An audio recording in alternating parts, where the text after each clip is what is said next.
mail avisando que era la última, ¿no? Sí, esta es la última. Lamentablemente estaba previsto continuar en noviembre, pero tengo muchas actividades de presentaciones y conferencias y demás, así que no me da el tiempo. Esta es la última, así que si tienen preguntas sobre las reuniones anteriores o considerando generales sobre la topología y psicoanálisis y demás, hablen ahora o para el año que viene.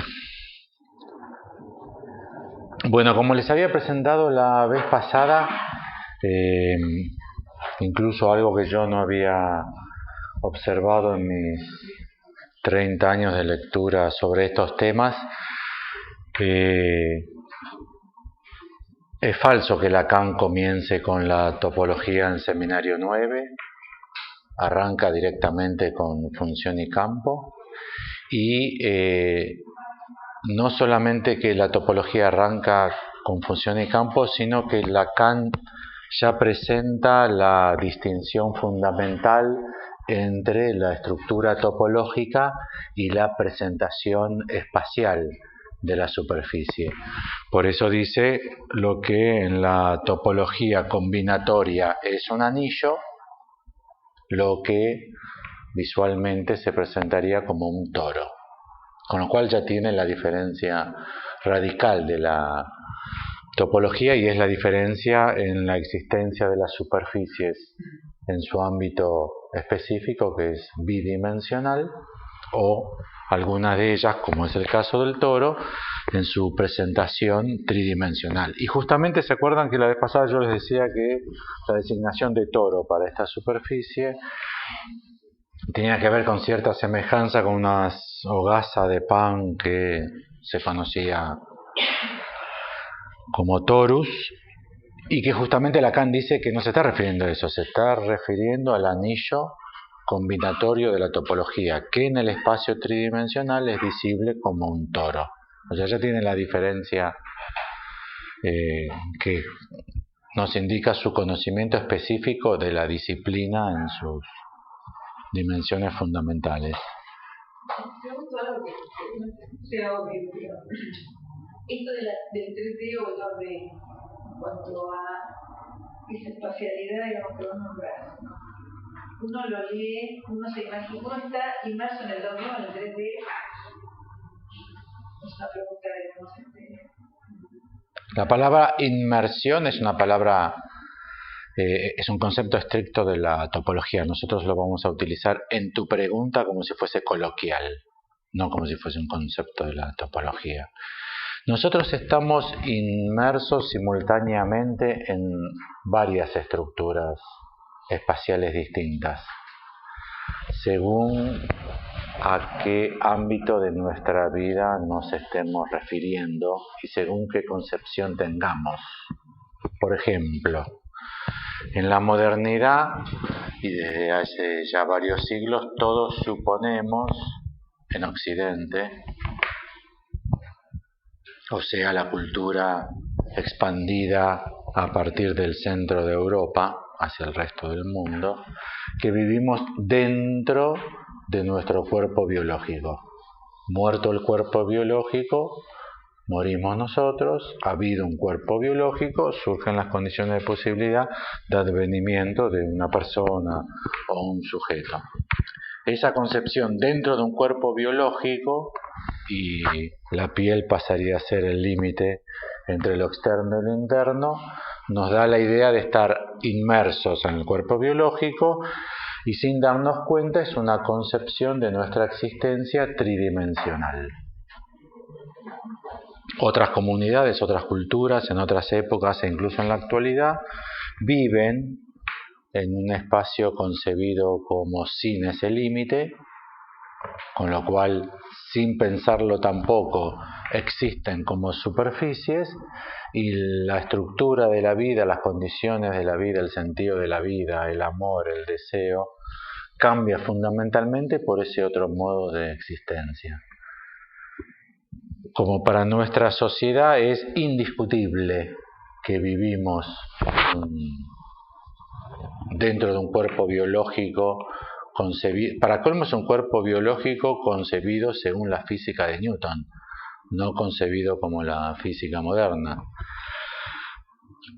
Vivimos en función de yo sé lo que me pasa a mí, vos no podés saber lo que me pasa a mí porque vos estás afuera, así como yo no sé lo que pasa dentro tuyo porque eso está dentro tuyo, solo lo sabés vos, y eso determina fundamentalmente nuestro modo de vida. Con lo cual, según la concepción que tengamos de lo que es el Parletre, podemos suponer que vivimos en un mundo 3D o en un mundo 2D. Hay incluso representaciones muy interesantes literarias de lo que sería si nos admitiésemos en un mundo bidimensional, que es, por ejemplo, Planilandia, un librito simpático de leer, que Lacan cita y que se consigue, Flatland en inglés, que es pensar cómo sería un mundo de hombres, mujeres, en un mundo bidimensional.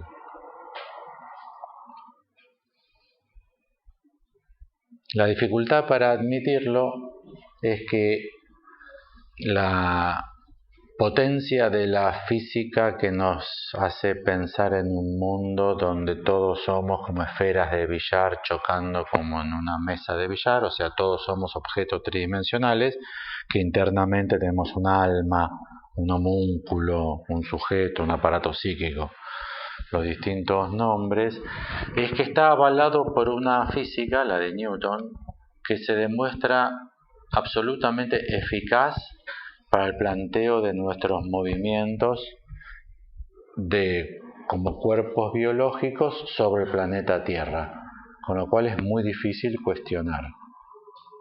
O sea, si nosotros nos manejamos en una mecánica de animales como los perros, los chanchos, las vacas o nosotros, moviéndonos sobre el planeta Tierra, es una física que se hace indiscutible, porque se verifica una y otra vez como exacta.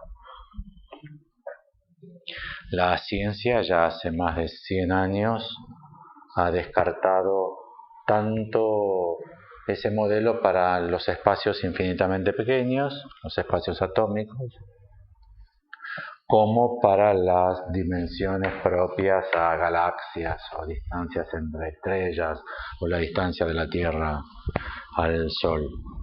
Pero también se ha establecido en otra rama de la física moderna que tampoco es cierto que nuestras unidades comporten el límite que la física de Newton hace que supongamos, que es el límite del choque, ¿no? Donde chocamos empieza el escritorio o termina nuestra mano.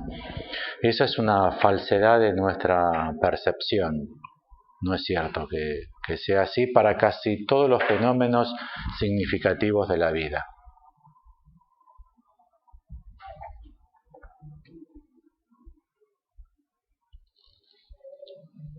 Estamos todo el tiempo siendo atravesados por rayos imprescindibles para la vida o absolutamente asesinos que no se manejan en ese criterio, que no existe ese límite. Por otro lado, como decía la vez pasada, tampoco es cierto que como unidades vitales, como animales vivos, seamos un animal, otro animal, otro animal, porque nuestro cuerpo en realidad es una comunidad complejísima de millones y millones de seres vivos de distintas circunstancias que solo vivimos en esa comunidad, que fuera de esa comunidad no seríamos capaces de vivir lo que hay dentro de... Con lo cual es falso para la ciencia, es cierto para el sentido común, avalado por el prestigio de una física antigua pero que se hizo popular, y aparte porque se verifica cierta en cómo yo tendría que hacer para salir, ir al baño. Para ir al baño yo me tendría que levantar, no iría al baño así. Entonces eso me hace creer que esa física antigua, ya absolutamente desacreditada para la ciencia moderna, con lo cual es muy consistente para nosotros que vivimos inmersos dentro de nuestro cuerpo biológico como un ente 3D en un mundo donde todo sería fundamentalmente para nosotros 3D. Incluso las neurociencias ya descartan ese modo de pensar, las neurociencias más críticas, no Manes y esos tipos que hacen. No Manes. Hofstadter, si leen, dicen que lo que cada uno de nosotros somos no es un cerebro, es las fórmulas de combinatoria de símbolos que habitan nuestros cerebros. Pero las formas combinatorias de elementos que habitan nuestros cerebros no habitan solo en nuestros cerebros. Ustedes me conocen bastante y deben tener, según esta teoría de Hofstadter, deben tener bastantes líneas de combinatorias de símbolos que me caracterizan, deben estar también en vuestros cerebros. Con lo cual él dice, pero ¿por qué suponer que Alfredo estaría solo dentro de su cerebro? Hay que aceptar que Alfredo está en todos los cerebros donde hay series de combinatorias de símbolos que caracterizan a Alfredo. ¿Entienden? Formas de pensar, frases, chistes, historias que yo ya les conté varias veces y ustedes saben que son historias mías, que yo ya se las conté, pero si yo se las conté están en vuestros cerebros también. Incluso él dice, ¿cuándo muere una persona? Cuando ya en ningún cerebro queda ninguna cadena de símbolos de esa persona. El octavo emperador de Roma. ¿Quién? Bueno, ese murió. Ustedes no saben de qué era. Nerón. Ah, sí, ese que estaba loco, que algo del caballo, quemó la ciudad. Está vivo todavía. ¿Está vivo en ustedes? Con lo cual observen que hay incluso en neurociencia ya bastantes argumentos de sentido común. O sea, no lo que les estoy diciendo no requiere que estudien nada, ¿me entendieron? En 3 minutos. No conocen el libro. Yo soy un extraño bucle, se llama el libro. ¿Sabes que esa idea que vos comentaste que cuenta Hofstadter, la vi en una película para niños hace poco, que se llama El libro de la vida, que es la concepción de los mexicanos sobre la muerte y el mundo de los muertos, que tienen dos submundos. Uno del mundo donde se los recuerdan, donde siguen vivos porque son recordados. Y después está el otro mundo de los muertos no recordados que se van desintegrando y desapareciendo. Sí, claro. Sí, sí. En Occidente es una idea nueva, en muchas otras culturas son ideas que las pueden pensar perfectamente porque no están tomados de nuestros prejuicios, están tomados por otros prejuicios. El asunto no es ese, si Newton o la cuántica y la relativista o la cuerda, si el tiempo infinito y absoluto y el espacio infinito absoluto y o el Big Bang, sino si para ser psicoanalistas, si ustedes admiten la cláusula del inconsciente estructurado como un lenguaje, entonces, siendo como un lenguaje entre comillas, siendo como un lenguaje, ¿qué espacialidad le corresponde? La tridimensional dentro de inmerso en un cuerpo biológico, como suponemos el aparato psíquico, o si pensamos un poco en la espacialidad del lenguaje, tenemos que suponer otra diversa. Entonces usted piensa también esto. Alguien te dice A, B, C. Uno lo piensa y dice pero entonces usted también piensa D, que es algo que se deduce de A, B, C. Y el otro dice, cierto, es verdad. Digo, yo no lo había pensado, pero es verdad que yo tuve que haber pensado esto, porque al tipo mismo se deduce de todo lo que vino diciendo. Con lo cual, ¿quién lo pensó? ¿O dónde se piensa? ¿Adentro de qué cuerpo?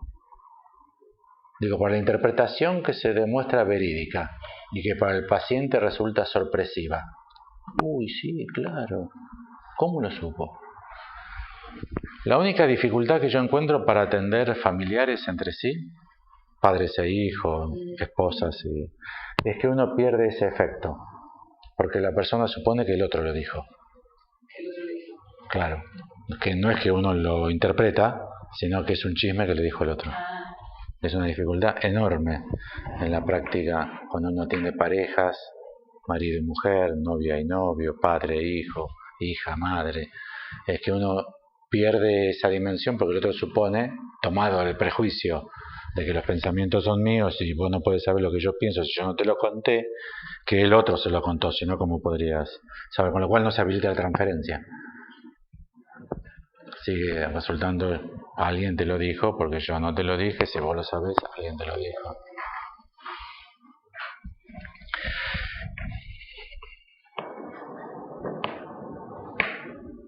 Por ejemplo, el toro sirve para pensar eso, la falta específica, la falta específica que cada uno de nosotros comporta. Para Occidente, en la segunda mitad del siglo XX, es indudable que cada una de nuestras vidas comporta una falta. Eso para nosotros es innegable. En general nadie me objeta eso. Cuando yo digo Lacan es distinto que Freud, empiezan los tiros, las bombas, me secuestran a los chicos. Pero cuando yo digo todos comportamos una falta, todo el mundo así durmiendo, siguen durmiendo. Me miran así medio dormido. Yo digo, todo. Hay cosas que van, ¿vieron? Hay cosas que van, que nadie dice que no. Nadie me dice, ¿qué carajo le falta? ¿Qué le falta? ¿A quién le falta? ¿Qué carajo? Lo que no tienen para comer le falta, pero lo que tienen para comer, tienen la panza llena, no le falta nada. Como decía Alfonsín, a vos gordito no te va tan mal. Es una idea, ¿no? Entiendan, ¿no? Que uno porque tiene exceso de carbohidratos, es una idea.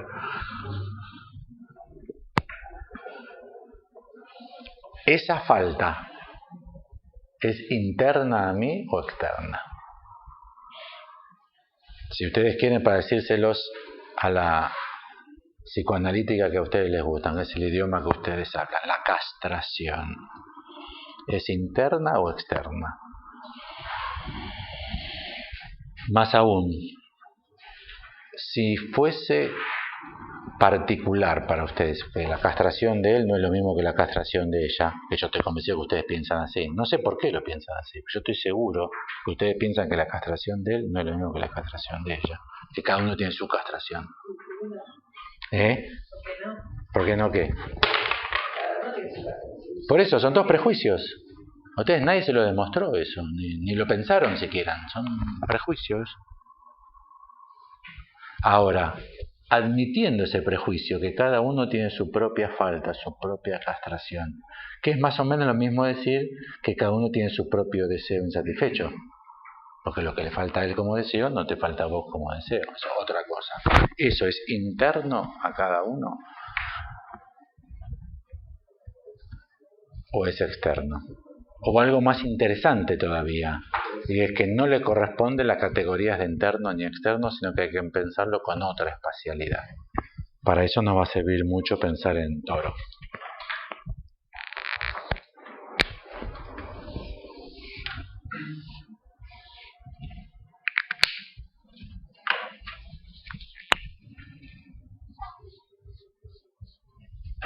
¿Eso verde es interior o no es interior al Toro? En Freud no hay forma de... En Freud no hay forma de plantear el agujero es consistente como una manzana, no falta nada. Y por otra parte, al lugar central del agujero en el modelo teórico de Lacan va el yo, el núcleo de nuestro ser para Freud. Kern unseres Wesen, que es una expresión de Schopenhauer que Freud toma 2 veces solamente en su enseñanza, la toma Freud, y Lacan la toma, es el único psicoanalista que la toma de Freud, nunca nadie había tomado esa frase de Freud, y Lacan la utiliza muchísimo. El núcleo de nuestro ser, hay que ver qué se coloca en el núcleo de nuestro ser, el yo, el deseo, el objeto A, el inconsciente, la falta, la castración. Pero a su vez, el núcleo de nuestro ser es un núcleo en este sentido o en este sentido. Sin olvidarse nunca ustedes, ya se los expliqué, que esto es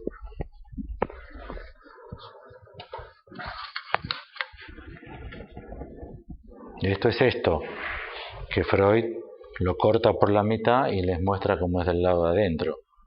Es una esfera una superficie topológica esferoide, con adentro y con afuera, que Freud corta por la mitad y les muestra lo que hay adentro.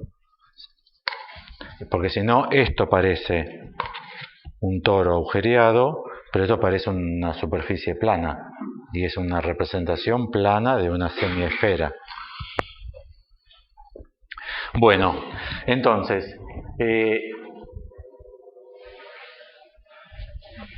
lo que vamos a volver a plantear es entonces la diferencia con esto y la diferencia con esto.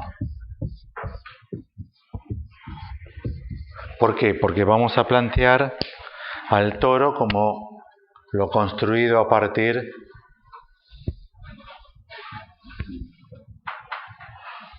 de revoluciones, que es como vamos a plantear la estructura de la cadena significante.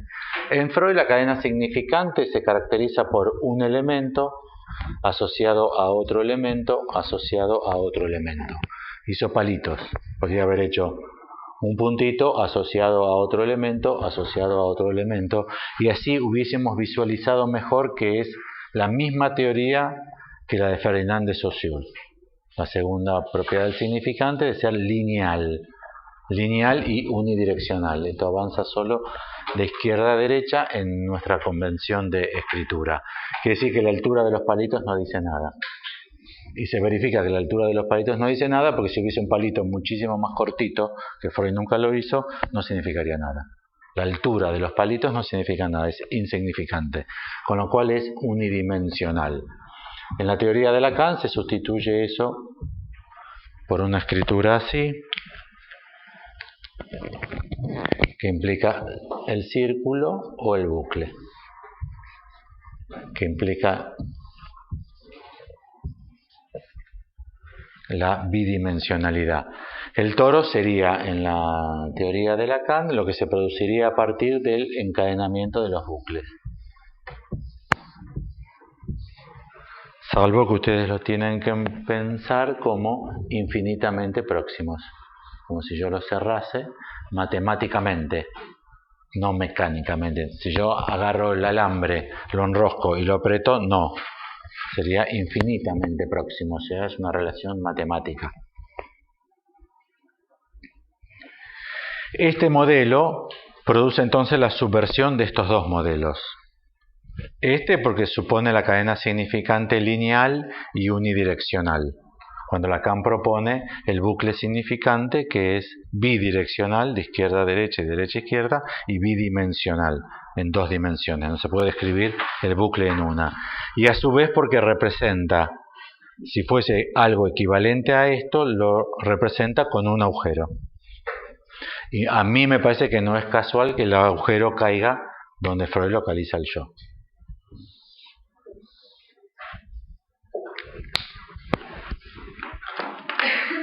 Bueno, la vez pasada les resalté bastante que la sustitución de la cadena significante de Saussure y de Freud por el bucle de Lacan implica muchas más propiedades. Por ejemplo, cambia la estructura del tiempo, ya que se empieza a producir la opción de futuro anterior, ¿no? Algo que va desde lo que para nosotros sería imposible, desde el futuro hacia el pasado. Bueno, los pacientes vienen y dicen, bueno, pero eso no se puede cambiar porque ya pasó. Eso ya pasó y no se puede cambiar. Es una concepción del tiempo muy firme entre nosotros, falsa incluso, ya todo el mundo sabe que es falsa para la ciencia moderna por las 80.000 películas que se hicieron sobre la alteración del pasado de ciencia ficción.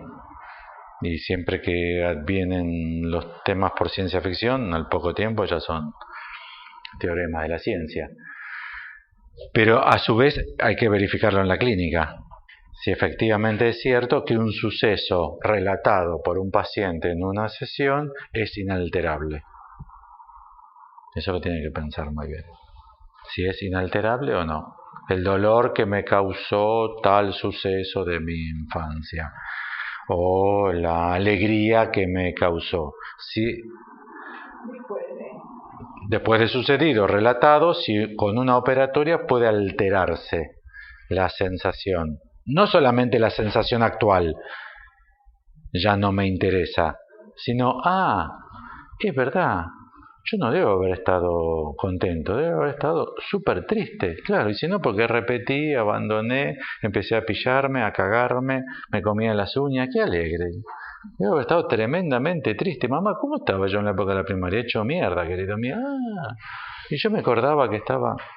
Eso dice Lacan, que es el punto más radical del descubrimiento freudiano que Freud no llegó a teorizar. Y es la lógica de la memoria que hay en juego, que es como la memoria de las computadoras, no la memoria vital. Entonces hay que distinguir memoria vital de rememoración. Pero así no se puede establecer.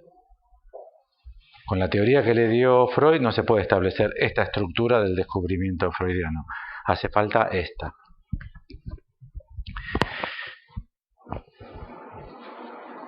Si seguimos un poquito avanzando más, incluso deberíamos ser capaces de pensar, después en la reunión de apertura lo voy a trabajar porque voy a exponer yo en la reunión donde vamos a trabajar la teoría de la causa que Lacan toma de Aristóteles, y nos va a servir para discutir que para nosotros solamente hay causa en el pasado.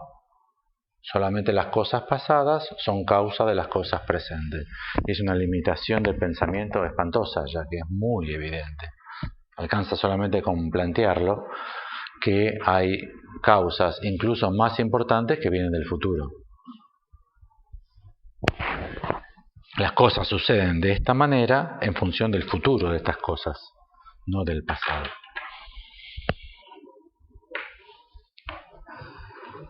El telos, la causa final de Aristóteles. En Aristóteles es clarísimo. A nosotros se nos armó, a partir de la física de Newton y de la teoría de la causa que se arma, de la que llamamos causa-efecto, la teoría de la causalidad, se nos armó que también la causa tiene la misma estructura que el tiempo, del pasado al presente y al futuro, y que no se puede volver eso para atrás. Es una ilusión creer que eso se puede volver para atrás. Y eso se sostiene, esa ilusión se sostiene creyendo que está garantizada por la ciencia y por la experiencia. O sea, son prejuicios que muy difícilmente se modifican. Muy difícilmente en los próximos miles de años Occidente salga de la ideología armada en función del newtonismo. Ya son 150 años de ciencia que desmiente eso y no cambia nada. Bueno, entonces una dimensión por dos dimensiones, el futuro, la entrada del agujero, y lo otro que es muy importante pensar en función de este esquema es que si bien todos tenemos en cuenta, o los psicoanalistas al menos tenemos en cuenta metáfora y metonimia, solo pensamos en metonimia. Siempre se nos olvida la metáfora. En clínica es fundamental. El olvido de los psicoanalistas de la metáfora es fundamental, es patético, es tremendo. Lo indico tan solo en este punto. En general, yo no escuché nunca a un psicoanalista que se pregunte ¿por qué lo dijo así? Y no de otra manera. ¿Entienden? Lo dijo S1, S2, S3. ¿Pero por qué no lo dijo S4, S5, S6? No solamente por... De esto tienen que tomar siempre en cuenta en la clínica psicoanalítica lo que Lacan llama las locuciones. Hay formas de decir. A Mar del Plata voy en coche o a pie. Pero a Mar del Plata no voy a coche. Voy a pie o en coche. Esa es una dimensión muy, muy importante de darse cuenta. Si alguien no dice la locución como se dice, como se suele decir, ahí tiene una pista, una pista muy fuerte de la maniobra inconsciente, mucho más fuerte de me llamó la atención. Vieron que el psicoanalista siempre interviene porque me llamó la atención, siempre llama la atención algo. En realidad los psicoanalistas están obligados a que algo les llame la atención porque si no se sienten muertos, no tienen cómo operar. Entonces están a la espera de que algo les llame la atención.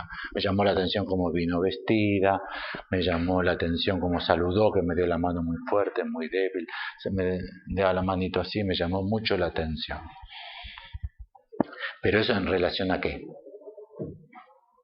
A cómo uno da la mano, ¿entienden? ¿No? Es muy complicado porque se hace referencia al propio yo, que es la maniobra psicológica fundamental.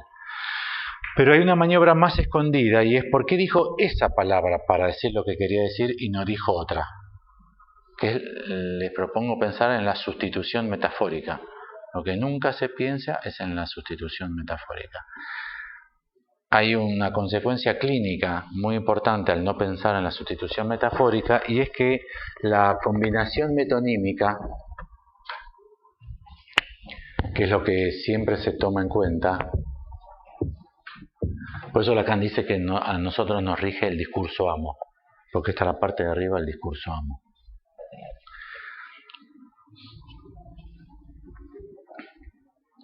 Una consecuencia de esto es que para nosotros es muy evidente que la metonimia produce falta.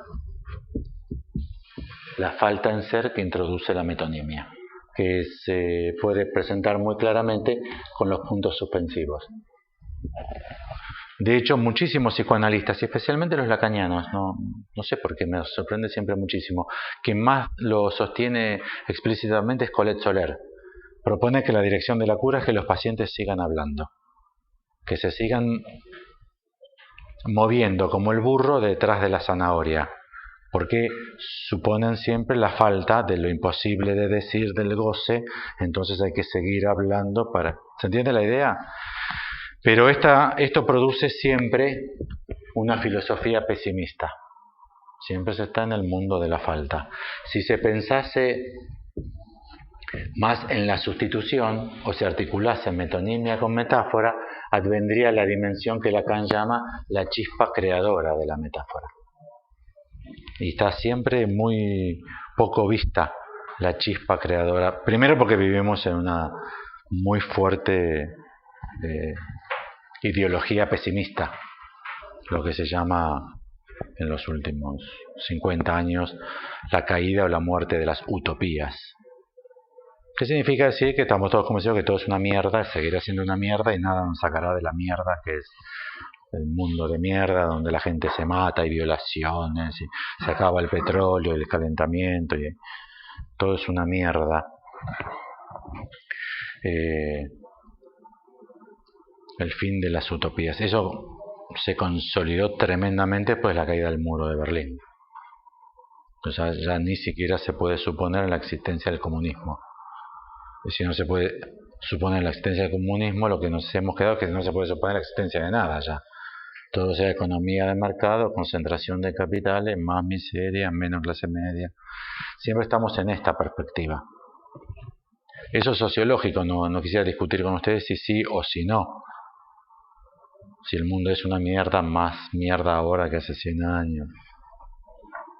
Lo que sí quiero proponer es que en la clínica, el cambiar de modelo de Freud a Lacan nos introduce también la dimensión de creación. La creación ex nihilo. Pregunta Mauro si eso es el paso de sentido del seminario. La ambigüedad de la expresión. En francés, pas de sens, pas es no. Ne pas es una negación. Ne rien, ne pas. Pas es una negación en francés. Pero esa expresión no de sentido también puede leerse, Lacan propone que es una frase ambigua, como paso de sentido, que el sentido pasa, que hay un pasaje, así que sí, la respuesta podría decir que sí, que ahí está inscripto por Lacan. En Lacan siempre ustedes van a encontrar esta doble cara. Freud, lo aclaro tanto porque Freud es pesimista. Para Freud, vivir en la condición humana es de malestar. Es el malestar en la cultura, pero no en la cultura del siglo XX con los nazis que lo perseguían. Vivir en sociedad es una vida de malestar, porque uno no puede satisfacer la parte animal que lleva adentro, que son las pulsiones, así que siempre vivir en sociedad. Esa es una teoría que en Freud siempre les va a dar una resultante negativa. Es una mierda vivir, pero no hay otra forma de vivir que esta mierda.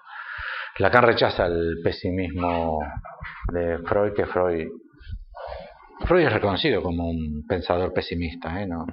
Pongan Google o Wikipedia, cualquier herramienta, van a ver qué filosofía sostiene Freud. Salvo los psicoanalistas, todo el mundo sabe que Freud es pesimista.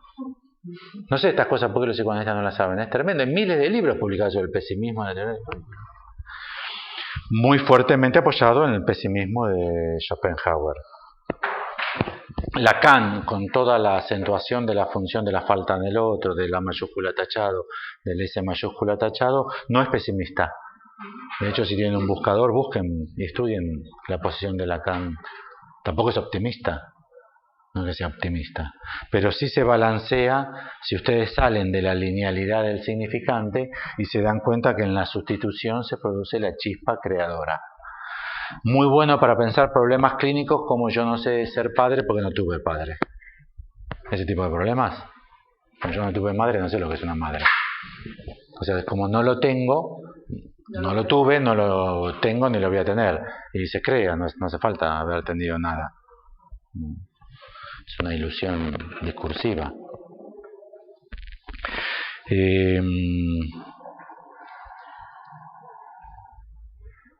De hecho, son las dos caras del objeto A.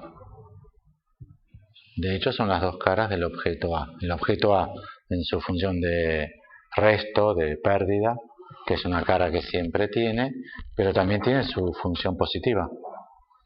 No es la nada, no es el ser y la nada de la filosofía. De hecho, es un objeto.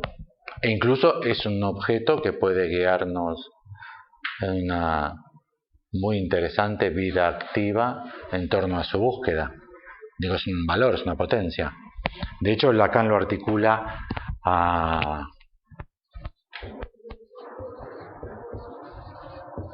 Galma, que es el objeto de valor, que es el nombre genérico de los objetos de valor de la sociedad griega antes de que surja la moneda premonetaria. Antes del surgimiento de la moneda, el objeto valioso, una vez que surge la moneda se produce el valor. ¿Cuánto vale una moneda de 100 gramos de oro? $1000. Y una moneda de 100 gramos de oro que ganó mi abuelo en una olimpiada, puede ser que no tenga valor. Pero conocen el chiste de los putos, ¿no? Vos te dejás coger por $100. No, boludo, me dejás coger por $100. Y por $1000, digo, no soy puto, yo no me dejás coger por $1000. Y por $1.000.000... ¿Vieron la película, no? La película se llama La Oferta. Cuando hay $1.000.000, entonces el chiste ese, putos hay muchos, el problema es el $1.000.000. Porque cuando aparece la moneda, todos los valores adquieren una posibilidad de valor monetario. Entonces la moneda de oro de las Olimpiadas vale mucho más que una moneda de oro, un mexicano de oro, pero no tiene ningún valor, o ustedes si van a comerle al nieto del olímpico, no se la compran. Por eso es muy importante que sepan que la Galma es premonetaria. Cuando no había eso, no había la dimensión, entonces se hacía inconmensurable el valor de esos objetos, trípodes, coronas, espadas ganadas en una olimpiada, porque los griegos tenían las olimpiadas. Bueno, el toro, ¿qué hora es? 7:15, estamos perfecto. El toro, les dije la vez pasada, podría ser planteado como en una superficie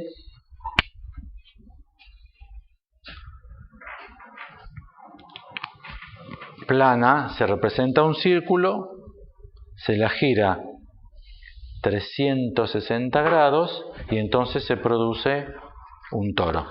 Si uno sigue el recorrido que hace ese círculo 360 grados sobre su eje sin atravesarlo, se produce un toro. Ahora, lo que es importante darse cuenta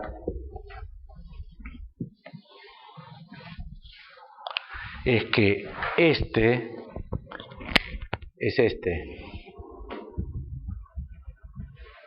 pero a su vez se ha dado una vuelta 360 grados en torno al eje. Con lo cual se empiezan a producir dos líneas cerradas de Jordan que nos interesan. Esta y esta. Esta, ¿cómo era? Esta se llama la generatriz. Y esta se llama la directriz.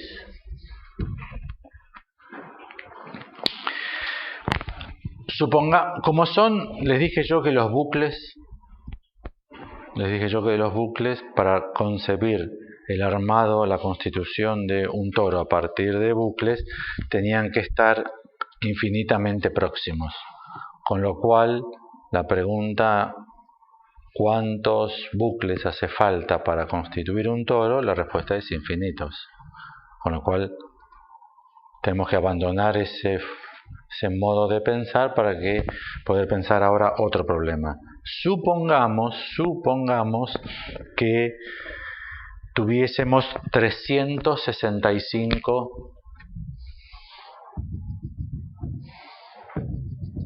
bucles recorridos para dar toda la vuelta. Supongamos el número 365. Para constituir un toro, nosotros sabemos que hay 365 vueltas más una, que es la vuelta de la directriz, que es muy representable como las vueltas de rotación y traslación de la Tierra. Si uno se pregunta cuántas vueltas, es un lindo chiste para hacer a chicos de primaria, terminando la primaria. ¿Cuántas vueltas da la Tierra en un año? Una pregunta tramposa. Algún chico medio que no esté muy tarado con la tele podría contestar 365. Y uno tendría que decirle más una, que es el año.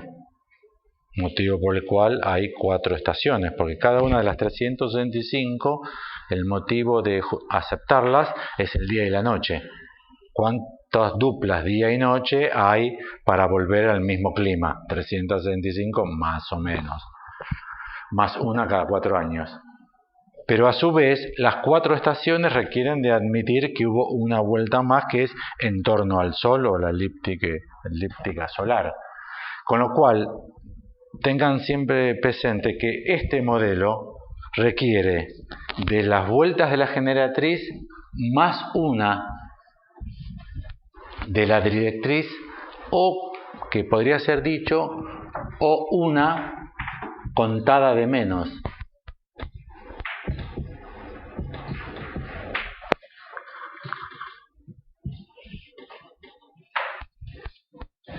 Este modelo, el del toro con generatriz y directriz, es el que utiliza Lacan para presentar la relación entre demanda y deseo. Las vueltas de la generatriz serían las vueltas de la demanda, y lo dicho en más, que se puede interpretar en un análisis o interpretar en un deseo. Si uno de la demanda,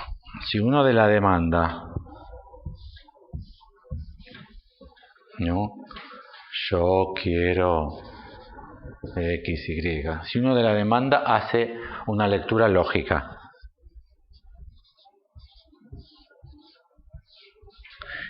pero para poder leerla articula esa demanda a otras demandas más, o sea, varias duplas S1, S2. Esta sería la dupla S1, S2, 1, y esta sería la dupla S1, S2, 2, anillos de un collar hechos de anillos. Si uno empieza a tomar, se empieza a producir un fenómeno que es que hay un decir de más. Se empieza a decir otra cosa. Che, tengo muchísimas ganas de verte, te llamo, sí, te llamo y nos vemos, boludo, qué ganas de verte, qué suerte que nos encontramos, te llamo, mañana te llamo, boludo, mañana te llamo. Al otro año, Carlito, ¿cómo te va? No te llamé la otra vez, no sabés qué problema tuve, 7 cánceres, tremendo, pero te llamo, mañana te llamo. Todos los años así, puede ser un chiste de la tele, un sketch de la tele. ¿Qué se podría deducir de ese decir? No lo va a llamar nunca porque no lo quiere llamar. pero ese no lo quiere llamar. Requiere primero de S1 y S2. ¿Qué serían en este caso S1 y S2? En el ejemplo que di, el del sketch. ¿Qué es? ¿Y eso dónde se lee? ¿Dónde lo escribís?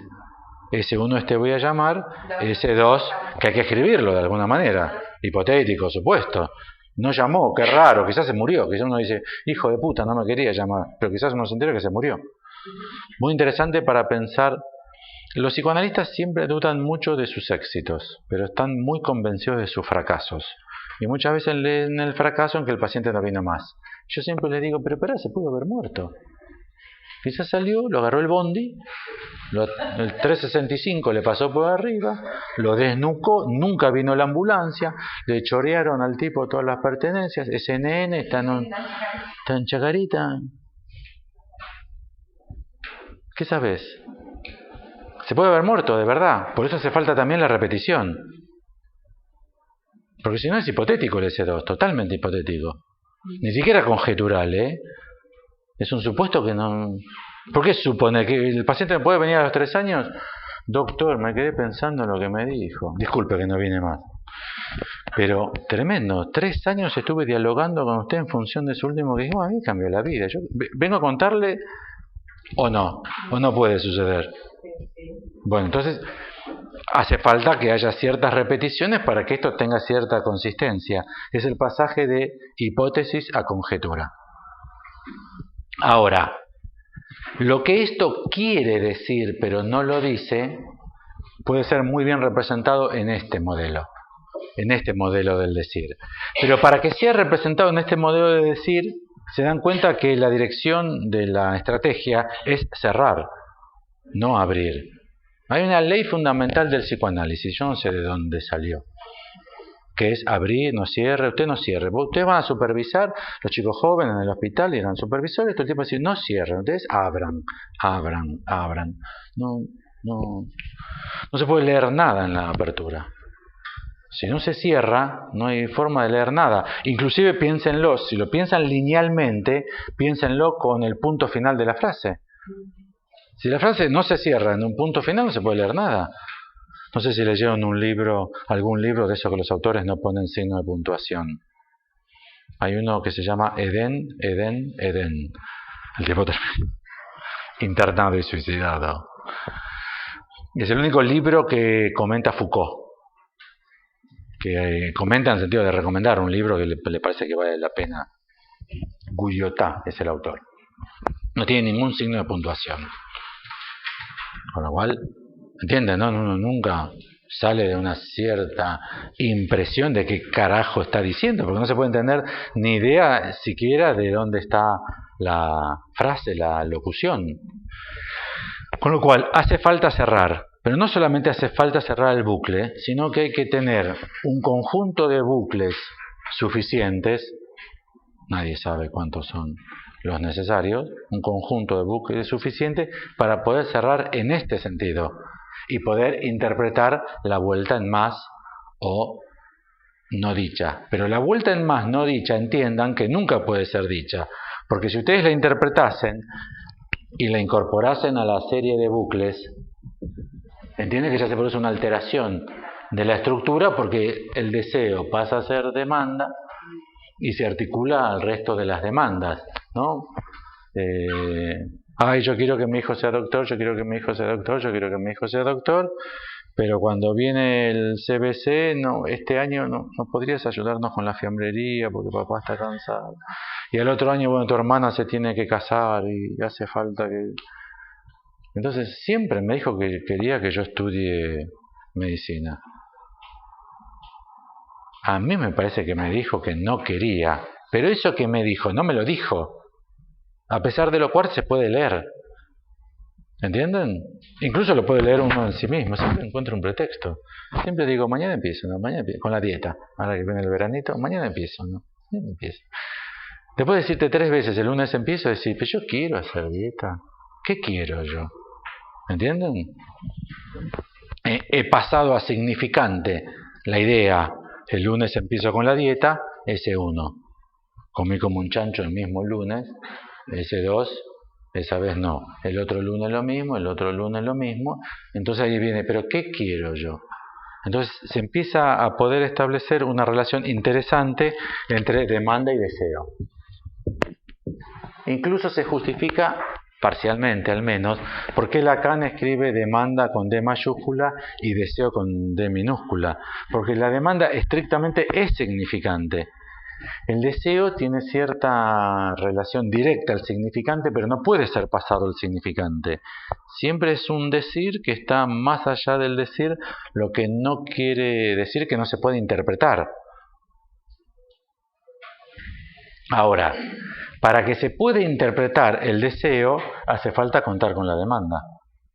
Si no hay suficientes repeticiones de la demanda, no se puede contar con el deseo.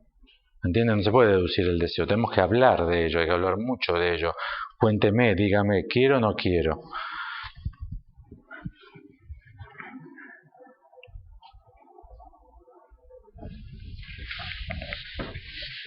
Bueno, y un paso más que puede llegar a resultar interesante para ustedes, al menos es una buena oportunidad para discutir algo que se dice con muchísima frecuencia, que es una estupidez absoluta, pero hay que conseguir una forma de pensarlo mejor. Y es la relación entre lo que quiere el hijo y lo que quiere la madre. Sí. Mauro pregunta, ¿cómo ubicas el deseo? Si el giro de la directriz no es el giro del objeto del deseo, mientras el deseo sería la unión entre los dos giros. ¿La unión de qué? Pero le da vuelta. El giro de la directriz no es el giro del objeto del deseo, mientras el deseo sería la unión de los dos giros. Mauro está planteando un corte que Lacan... Mauro se está preguntando en relación a un corte. Si este fuese un toro, ¿se dan cuenta que este es el corte de la generatriz y que este es el corte de la directriz? ¿Sí? ¿Se acuerdan de la vez pasada? ¿Se acuerdan? ¿Sí?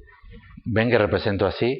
Bueno, Lacan dice que si uno hace un corte así, articula las dos. Y Lacan articula a este corte el deseo, pero me parece que la pregunta de Mauro va destinada... Yo no iba a ir a esta complejidad hoy porque era la última presentación que nos quedaba. Pero me parece que lo que Mauro está tratando de establecer es cuál sería el decir. ¿Cuál sería el decir que podría articular los dos tipos de bucle en un solo decir? ¿Entienden? Y es aquel que tenga la virtud de articular el giro de la demanda más el giro del deseo. Yo justamente les iba a proponer algo de esa índole. Para interpretar el deseo hace falta tener la demanda, porque si no, ¿en función de qué sostenerlo?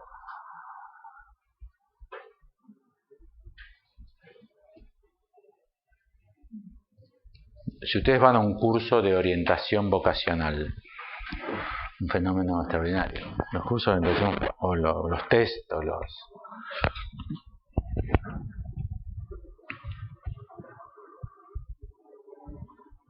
¿Cómo hacen los psicólogos, las psicólogas de orientación vocacional?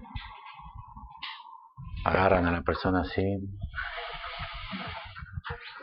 contadora pública nacional.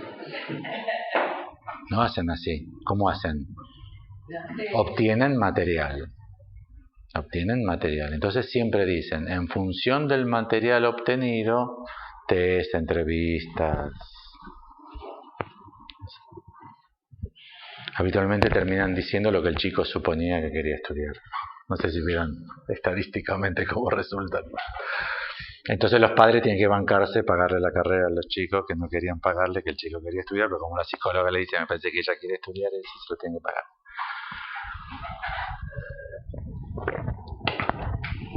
hace falta tener material para tener el deseo.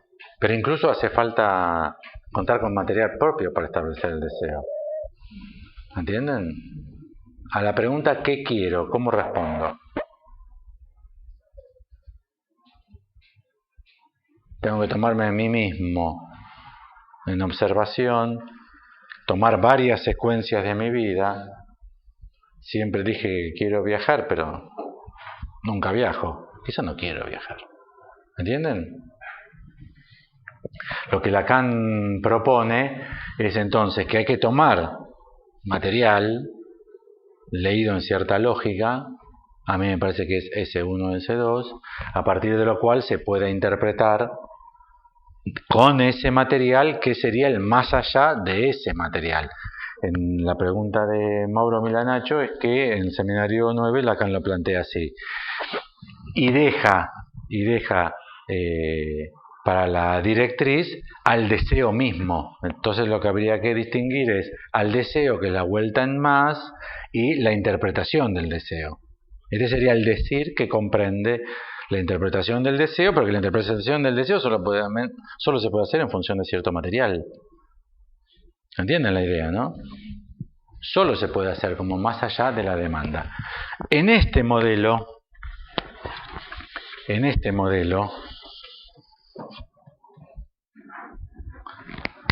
si ustedes piensan en una vuelta de la generatriz del toro A en relación a una vuelta de la directriz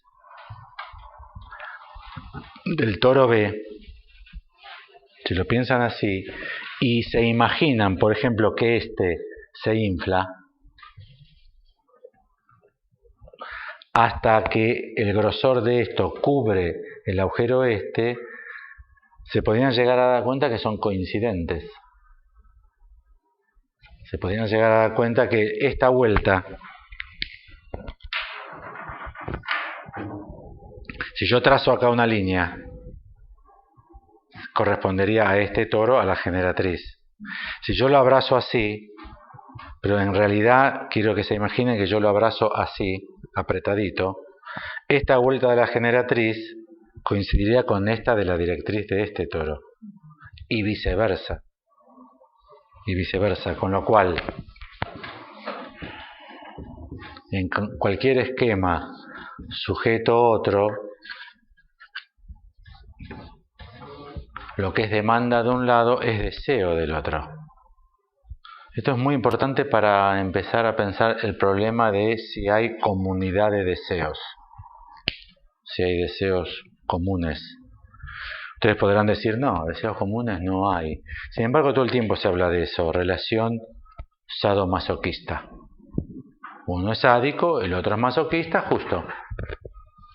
El pan para la manteca para el pan, justo.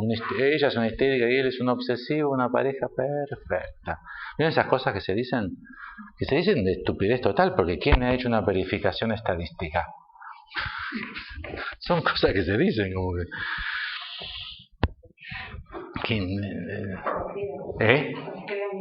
No, una vez que se dicen, ya está regalado para que se escriban y que todo el mundo lo crea. Pero es muy importante darse cuenta que lo que quizás es deseo para uno, para el otro es solo demanda. Lo pueden leer de una manera muy interesante en la Venus de las Pieles, de Sacher-Masoch. La mujer de Sacher-Masoch era Wanda. Está publicado el libro, de la Venus de las Pieles. Y él era masoquista, Sacher-Masoch. Entonces se hacía maltratar. Se ponía en cuatro patas sobre el piso, se hacía tratar como un esclavo, una basura, una porquería por su mujer. Y lo que se verifica en el relato es que la mujer lo hacía por demanda. Lo que podríamos decir por amor a él, quiere sorete, basura. Como hacen las putas, ¿viste? Sorete, mientras leen los mensajitos, sorete, basura. Sos el peor de mis hijos, sorete, basura. Bueno, listo, terminamos. Lo que es deseo para uno es demanda. Lo que empieza a armar también una forma de pensar la cuestión de no hay relación intersubjetiva en relación al sujeto del deseo, porque hay sujeto y otro. No. Lacan prueba la idea de relación intersubjetiva en los primeros seminarios, Sería esto. Si fuese así, se podría escribir así. Lacan plantea que esto es un engaño. Y lo interesante es que cualquiera puede ir a cualquier lado, El niño perfectamente puede estar aquí y el efecto sujeto aquí. Hablemos de Kevin, tenemos que hablar de Kevin. ¿Cómo es esa? ¿Cómo se llama? Hablemos de Kevin. Si se quieren arruinar una noche, es tremenda. Indudablemente el bebé en la cuna llorando era un otro persecutorio, pero de una potencia destructiva. Les cuento una escena que es la más terrible para mí. Ella llevando al bebé de paseo, llorando, y ella a punto de explotar. La actriz es tremenda, es esa flaquita pelirroja de pecas, la que hizo de la reina. Bueno, no importa. Y va paseando con el bebé a punto de explotarle la cabeza porque no lo soporta más el bebé llorando, y llega una obra en construcción en la calle que están con los martillos neumáticos, un ruido tremendo, y ella hace tremendo, y termina como se imagina que termina. Eso es muy importante, darse cuenta que en este esquema perfectamente el niño puede interpretar a la madre. Desde el niño llora mucho, la madre dice, no, evidentemente soy una mala madre, porque si no él no llora. Entonces la interpretó, y sí, perfectamente. Es muy importante que uno se dé cuenta que ellos no son... puede ir la madre acá, pero puede ir la madre acá, y la mamá. Y también es muy importante darse cuenta de esta relación deseo-demanda, porque les puede despejar muchísimo cuestiones clínicas. Por ejemplo, ¿de dónde surge el deseo? Porque como se sostiene esta teoría, se sostiene que el deseo de la madre es el deseo del niño, o el deseo del padre es el deseo del niño. Y claro, doctor Hugo Pérez Jr. Qué raro, claro. Ahí, no como desconfían la gente moderna, como desconfía que el hijo sea oftalmólogo si el padre y el abuelo eran oftalmólogos. Igualmente la gente, yo me doy cuenta que desconfía mucho si son oftalmólogos. Si son violonchelistas, no. Si son violonchelistas, dicen, una familia de músicos. ¿Cómo se llama la que está ahora de moda? La Sol Gambetta, esa. Ay, no, una familia de músicos. Pero la psicóloga dice, ay, sí, qué divina, también, ahí tocan la filarmónica. Ahora, si son todos oculistas, dicen, ay, no, me parece que acá, ¿qué está pasando, Carlitos? Justo vas a estudiar oftalmología porque tu abuelo es oftalmólogo y tu papá es oftalmólogo. Y no se dan cuenta que efectivamente es de la demanda de donde proviene el deseo. Si no, ¿entiende de dónde proviene el deseo? El deseo de Einstein, que la mamá de Einstein, ¿qué? La mamá de Einstein, ¿qué? Y la mamá de Freud, ¿qué? El papá de Freud, ¿qué? El papá de Hegel, ¿qué? Sí, pero ese de algún lado viene, ¿cómo pensarlo? Hay una trabazón, no sé por qué, muy consolidada en nuestra forma de pensar, que un deseo proviene de un deseo. Y no es así, el deseo es el más allá de la demanda. Con lo cual lo que hace falta establecer para determinados deseos es en función de qué demanda. Incluso si quieren pensar problemas patológicos, incluso los de la tele, CSI, Criminal Minds, ¿de dónde sale un tipo que come cerebros, o desayuna chinchulines que tiene en la heladera, 14 penes? ¿De dónde sale? Pero si el papá nunca cortó un pene, y la mamá no corta penes, ¿no? ¿De dónde es? Ningún tío cortador de penes. Pero quizás se puede deducir de las demandas de esa familia. ¿Entienden? Quizás esas familias de las cuales surgen esas personas con esos deseos no tienen esos deseos. ¿Pero por qué suponer que tendrían que tenerlos? No, porque me llamó mucho la atención que los padres se horrorizaron cuando se enteraron que el hijo hizo X. Entonces no es que los padres querían eso. Pero ahí hay un problema de una mala concepción de dónde se expresa el querer. Es una ingenuidad suponer que el querer se expresa en las frases quiero, te quiero. No, pero a la que te quiero es a vos. ¿O no? Sí, pero la 14 mina que te enganché ya. ¿Cuánto vas a seguir, Roberto, con la que te quiero es a vos? Cada mes te engancho con otra mina, sí, pero te juro, a la que quiero es a vos. ¿Creerle o no creerle? Es una ingenuidad creerle en el te quiero, porque es lo mismo que te llamo, mañana te llamo, ¿no? Te lo pago. ¿Cuánto te debía? ¿Tanto? Ah, no me acordaba que era tanto. Sí, 19.000. ¿Yo no te había dado algo ya? Ah, 19.000. Pero quédate tranquilo, ¿eh? Mi secretaria te llama la semana que viene y te manda los cheques. Nunca en la puta vida. Pero es una ingenuidad suponer que en lo que digo está lo que quiero. También es una ingenuidad suponer que en lo que digo está lo que yo mismo quiero para mí mismo. Quizás efectivamente yo creo que la quiero, aunque la cago. Y quizás nunca me pregunté, pero si creo que la quiero, ¿por qué la cago tanto? Quizás nunca me lo pregunté. ¿Sí? Pregunta Mauro, ¿dónde ponemos el deseo del hombre es el deseo del otro? Sí, es así. Es así. No hay dónde ponerlo. En esto no entra. Pero no hagan eso con Lacan, ¿eh? Yo ya se los advertí. Toda demanda es demanda de amor. Y la demanda de análisis, no hagan eso. No hagan eso porque no va. Tenemos que preguntarnos qué quiere decir la frase el deseo del hombre es el deseo del otro. Muchos problemas con esa frase. Primero, la categoría de hombre. Lacan no utiliza la categoría de hombre. El que seguro no utiliza la categoría de hombre es Lacan. Con lo cual, esa fórmula ya es, ¿entienden? Es para poner el culo contra la pared y decir, qué frase, el deseo del hombre es el deseo del otro. Hay que darle algún valor. No va a entrar en todas las formulaciones demanda, deseo que Lacan produjo. Mi interpretación es esto, lo que acabo de decir último, que ni siquiera hay que suponer que yo mismo sé lo que yo quiero. Porque como está en el más allá de mi decir, primero hay que interpretar mi decir.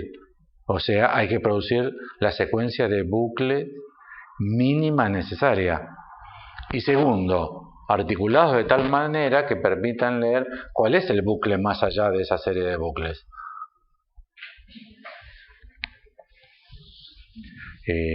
Yo leo así esa frase: el deseo del hombre es el deseo del otro, es que nunca hay deseo propio. O sea, yo quiero. Cogito ergo sum, ese cogito, el pienso en el sentido de Descartes, también es quiero, ¿eh? Quiero, anhelo, deseo, odio. No es solamente el pensamiento en el sentido de juicios de Freud, juicios de existencia o juicios de atribución. Me parece que la máxima potencia de las ideas freudianas es justamente esa, que en absoluto puedo estar yo convencido de lo que creo que quiero, de lo que creo que odio, de lo que creo que anhelo, de lo que creo que rechazo. A mí me parece que la frase el deseo del hombre, que es una frase de las repetidas de Lacan, hay pocas frases de las repetidas de Lacan, las que quedan como fórmulas estables de su enseñanza. Pero justamente estoy atacando esa frase en el sentido de que lo que Einstein quiso descubrir es lo que la mamá de Einstein quería descubrir, o que la mamá de Einstein quería que Einstein descubra. La mamá de Einstein debe haber querido que Einstein siga con la sastrería del papá de ella en una calle en Berlín y que venda traje con chaleco. Eso debe haber querido, si me la imagino, a la mamá de Einstein. Ahora, quizás dijo ciertas frases que, interpretadas desde cierta perspectiva, hayan dado la idea de que el otro quería que Einstein estudie o que sepa o que descubra. Obviamente no la teoría de la relatividad. ¿Entienden lo que digo? ¿Cómo? Son menos 10.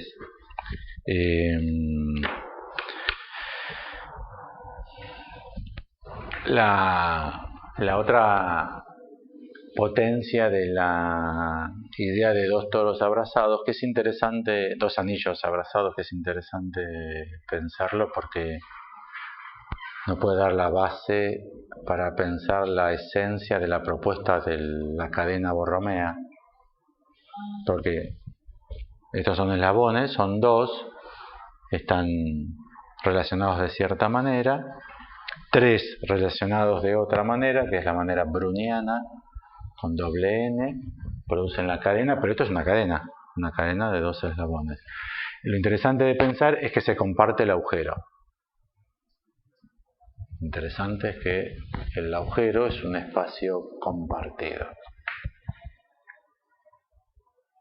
Jean-Michel Bapro, que es uno de los pocos autores que trabaja mucho topología, propone la maniobra contraria. Él propone cerrar los agujeros, como si tuviesen una superficie de cierre. Entonces él propone cerrar los agujeros. A mí me parece que habría que ir en sentido contrario. Que la enseñanza de Lacan hizo una vuelta de 25 años, de 3 años, para lograr empezar a escribir unos agujeros, como es el caso del nudo borromeo. Y esta sería una buena forma de empezar a pensarlo, porque los agujeros tienen la virtud de ser absolutamente interpenetrables. Yo, para separar estos toros, si consideramos los dos toros como una superficie topológica, esto como una superficie topológica y esto como otra superficie topológica, ¿se puede transformar topológicamente uno en otro? No, hay que cortar y coser. Hay que cortar y coser. No se puede apretando, comprimiendo, estirando, como transformación topológica no se puede. Pero lo interesante de pensar es que los agujeros sí son absolutamente compartidos. De hecho, yo les propuse que se podía inflar uno de tal manera, porque los agujeros son absolutamente compartidos. Esa es pensar en los agujeros y pensar en las cosas que se pueden escribir en los agujeros nos empieza a dar, para la pregunta que hacías vos, Patricia, si uno empieza a escribir en los agujeros nos empieza a dar una consistencia imaginaria mucho más fuerte para pensar las funciones que en psicoanálisis son absolutamente indiscriminables, como tuya o mía. Por ejemplo, el inconsciente. Sí, claro. Por eso quizás convenga presentar la idea de que para que advenga la falta, la causa, el deseo en la experiencia analítica, no queremos un analista neutral, sino el deseo del analista. ¿No? Quizás para eso sea necesaria la función del deseo del analista. Bueno, disculpas por no seguir las próximas 2 reuniones. ¿Más preguntas, cuestiones, observaciones? Hubo una pregunta de internet que decía el esquema del peine 2D y el esquema del huevo 3D, pero bueno, yo ya contesté de que esta es 3D y esta engañosamente es unidimensional. Es puntos y relaciones de puntos.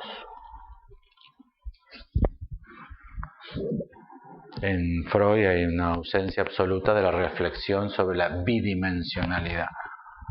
Es lo más difícil de pensar. En general para nosotros somos...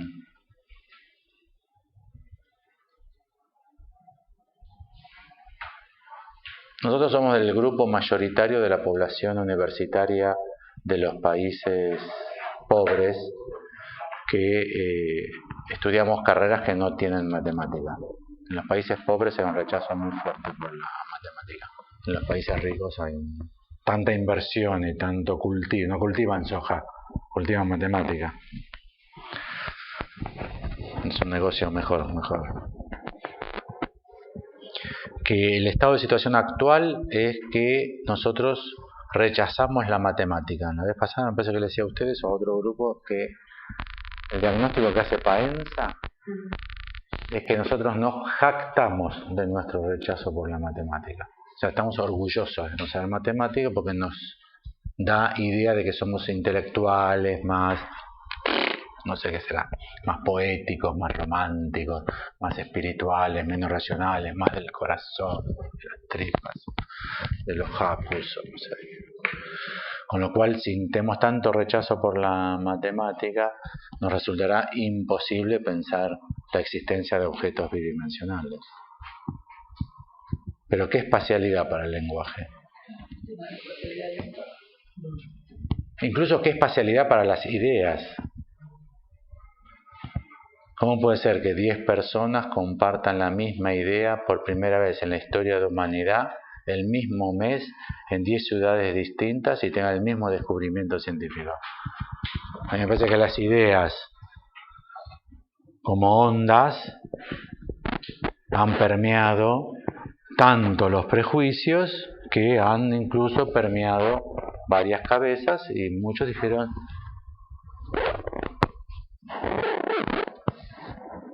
una verdad científica. Quizás para las ideas también sea necesario pensar en bidimensionalidad. ¿Para cómo hacemos para compartir? ¿Cómo hacemos para pensar? ¿Cómo coincidimos? ¿Cómo es que coincidimos? ¿Cómo es que... Sí, ¿cómo te diste cuenta, boludo, que yo no iba a ir a ver San Lorenzo? No, aparte pierden nada, ¿cierto? Digo que el Papa le bajó el dedo a San Lorenzo. Digo que San Lorenzo no tiene más milagros. ¿O el Papa no es más de San Lorenzo? ¿O hay algo en la potencia del Papa? ¿Cómo adivinamos pensamientos? ¿Cómo decimos? Ay, seguro que me va a regalar un paraguas. Y nos regala un paraguas. ¿Nunca invocaron? Alguna vez han invocado, por más necios que sean y distraídos, alguna vez invocan, ¿no? ¿Sí? ¿Cómo invocan? Porque es la estadística de invocar, si ustedes la hacen matemática, pero ¿cómo invocan? ¿Cómo los niños interpretan a sus madres? Ay, mami, te vas a... ¡No se separen!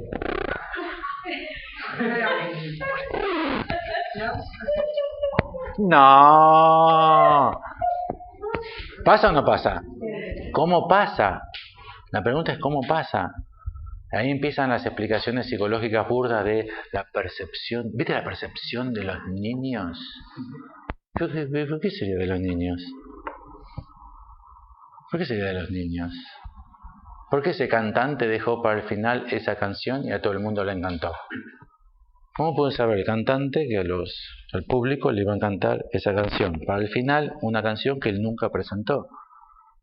¿O creen que es magia? ¿O no creen que sucede? ¿Sucede o no sucede? ¿Cómo sucede?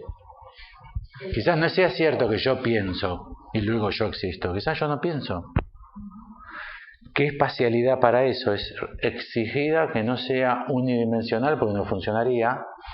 Y es contradictorio que sea tridimensional, porque si no, no habría ninguno de estos fenómenos sociales. No se puede explicar ningún fenómeno social si pensamos con nuestras cabezas. Bueno, dejamos aquí. Sí. Si tienen ganas, si se arma un grupo, si leen, si pasa algo, si no zapa nada. Si pasa algo, sí. Este año fui de vuelta a presentar la carta robada a Brasil y cuando estaba presentando me dije a mí mismo, nunca más. Ya está, la de predicador, evangelista. Me pasó eso, me sentí con la valijita, ahí tocando el timbre. Sábado a la tarde, vengo a salvarlos. No. Y esto también, ya me cansé, la última vez. Yo tenía pensado la última vez, porque... Pero falta una cosa. Falta un montón de cosas, faltan todas, las más simpáticas. Falta el crosscut, el plano proyectivo. Sí, pero el tema no es la pasión, el tema son las ganas. Bueno, por ahí la demanda te mueve el deseo. No, ya te lo expliqué. Tiene que ser S1, S2. S1, eso en mi barrio se decía piripipi. Hacían así los tipos, sí, mucho piripipi. Por ahora ustedes están en S1. Quieren más topología. Tiene que haber algún S2 que valide el S1. Tienen que hacer algo ustedes. Si lo hacen y está bueno, a mí me encantan estas cosas, estudié muchísimo. Estaría buenísimo que pudiésemos hacerlo. Algo así, no. Algo así ya no, ni carta robada, ni topología. Ya di mi cuota a la causa. Yo pensé que me había ido el trotskismo y me encuentro siempre en el trotskismo. Pero pensalo, Gaby, si sale algo, si vamos a armar algo, pero algo que implique un ida y vuelta, que sean ustedes menos pasivos y que esté menos yo en la posición de Sí. Sí, yo una vez te comenté, pero si querés, hagamos un taller con